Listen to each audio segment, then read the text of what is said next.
नमस्कार मित्रांनो, आज आपण UDID कार्ड जो फॉर्म भरलेला असतो, बऱ्याचदा आपण फॉर्म भरतो आणि आपलं जे सर्टिफिकेट आहे किंवा प्रमाणपत्र आहे ते मात्र रिजेक्ट होतं. मग आता रिजेक्शन कार्ड किंवा रिजेक्शन लेटर कुठून आपण डाउनलोड करायचं हे मात्र आपण आज पाहणार आहोत. तर त्याच्यासाठी सर्वात प्रथम आपण गुगलवरती जायचं आहे. गुगलवरती जाऊन आपण इथे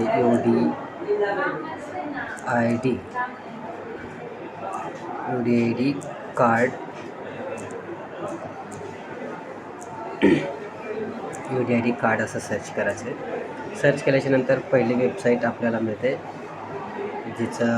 जी वेबसाईट आहे पहिलीच ती आहे स्वावलंबनकार्ड.gov.in.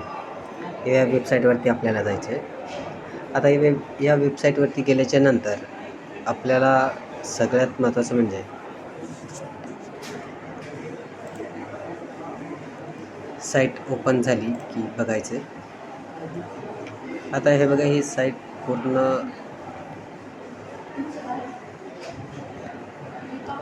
ओपन झाली आहे. ठीक आहे, ओपन झाल्याच्या नंतर आपण जायचं आहे. एक तर आपण इथे बघा वरतीच स्क्रीनवरती, म्हणजे जी काही आपली स्क्रीन आहे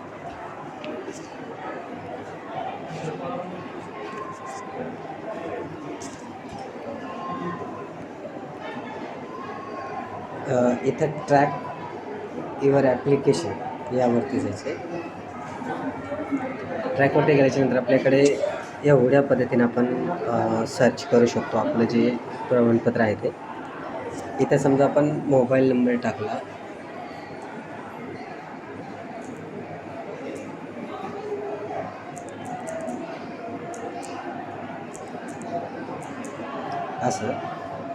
असं सबमिट केल्याच्यानंतर आपल्याला इथं नाव आणि त्याचं हे बघा. आता इथं ॲप्लिकेशन स्टेटस दिलेलं आहे, application for issue of disability certificate rejected, download your rejection letter.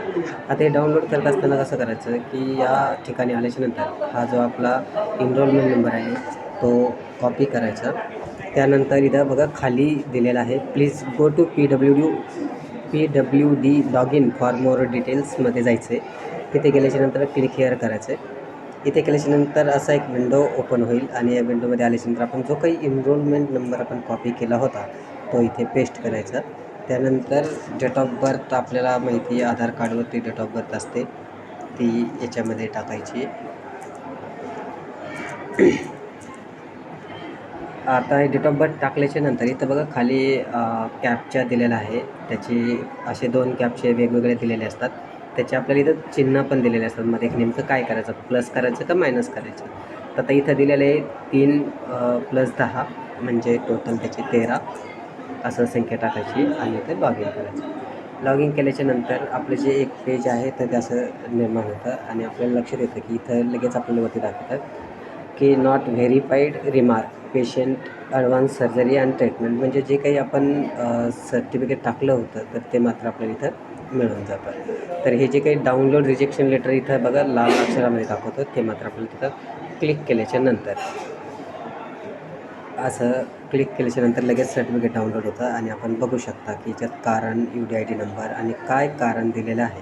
तर 2 नंबरच्या याच्यामध्ये दिलेले बघा इथं पेशंट ॲडव्हान्स सर्जरी आणि ट्रीटमेंट जर केली तर मग मात्र तो ठीक होऊ शकतो. त्या कारणामुळे त्यांनी ते सर्टिफिकेट रिजेक्ट केलं आहे. तर या पद्धतीनं आपण सर्टिफिकेट डाउनलोड करू शकतो.